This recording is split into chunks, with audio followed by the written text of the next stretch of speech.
St. George Hotel in Teesside. Built in the 1940s, its squat brick appearance gives it away as an ex-military building. Once it was the officers' mess of RAF Middleton St. George. When the Air Force moved out in the 1960s, the base became Teesside International Airport, and the mess became a hotel. The hotel is a busy stopover for aircrew, but over the last 30 years, it's gained notoriety for being haunted. On the 17th of November 1982, airline pilot Barney Concannon headed for his room in the west wing of the hotel. I'd just come in from the late London flights, arriving about 9 o'clock at night.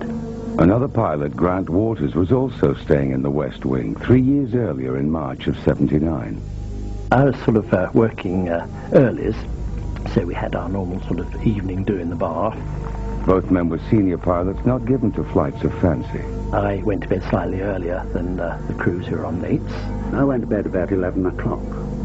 It was very cold, and it always was in that area of the hotel. Got into bed, and I'd been in bed about 2 minutes when I felt this heavy, really heavy pressure on my lower legs. And as if a man or a heavy weight was sitting on them. And I felt the pressure on my legs, and eventually it sort of moved up to my chest. I felt the bed sort of going down with the weight. And I just lifted my head and turned it round and said, F off. And it went. And I said, please go away, because I'm on earlies. And he went just like that. Barney wrote an article about that night for Pilot's magazine and discovered he wasn't alone.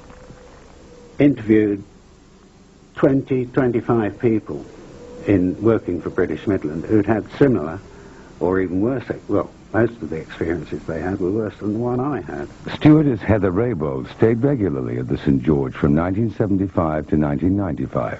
She claims to have been visited by the ghost twice. I mean, when I first joined British Midland, everybody used to talk about this ghost. It's sort of like the weight of a man, really. Just a heavy weight of somebody pushing you down.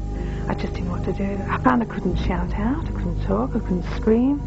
I couldn't do anything. I just felt like I'd frozen. I never wanted to stay in the hotel again. I did everything I could to change my posture. One stewardess was making her way down to breakfast. She was walking down the corridor and saw this pilot. She said good morning to him. He didn't answer.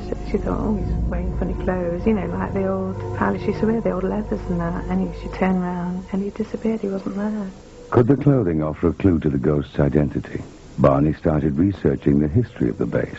Somebody mentioned that a meteor had crashed into the building in the early 50s, and I did a bit of investigation into that. In a bizarre tragedy on the 24th of November 1951, Flight Lieutenant Raymond Norman lost control of his Meteor jet while training. He slewed across the car park. Out of 30 cars there, he destroyed just one, a pre-war Humber, his own. Then he smashed into the mess, demolishing just one room, his own, in what is now the West Wing, where all the sightings have taken place. He was still alive. The accident didn't kill him at all. And as he was getting out, a lump of concrete fell down, struck him. The official cause of death was given as a broken neck. And I thought, well, if you're going to die like that, you know, are you going to stay around and haunt the place? If it is the ghost of Raymond Norman, then he is still around to this day. He was seen in April of this year by a guest on a tour. The lady woke up in the middle of the night, saw what she thought was a husband standing by the window, and turned over to find that he was actually in bed with her. We like our ghost. He doesn't interfere with us, and we take him as quite friendly. Unfortunately, he doesn't like flight crew, and in particular flight deck, and they're the ones that he has the most problem with. Some of the cabin crew, if they're asked to stay in the hotel, they used to go sick. I probably shouldn't be saying that, but they did. Whatever you think about this, I mean, this has happened to 20, 25 people, to my knowledge. So there's got to be something to it.